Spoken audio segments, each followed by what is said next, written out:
Kalau anda kata majikan korang tak nampak video ni, nanti kau share dekat majikan korang, suruh beli seorang satu guys. Okay guys, dulu guys, nak boleh ke bob macam ni? Ni, bob macam ni dulu.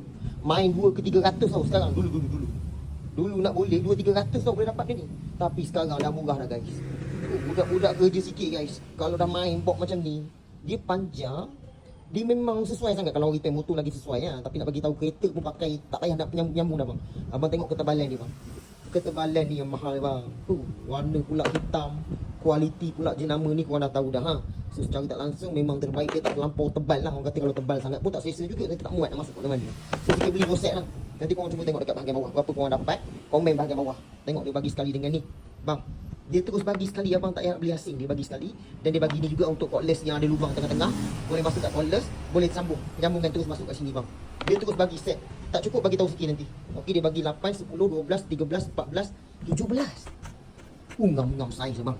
Ngam-ngam 17, 16. Memang untuk bengkel kereta lah. Tapi kalau anda kata majikan korang tak nampak video ni, nanti kau share dekat majikan korang, suruh beli seorang satu guys.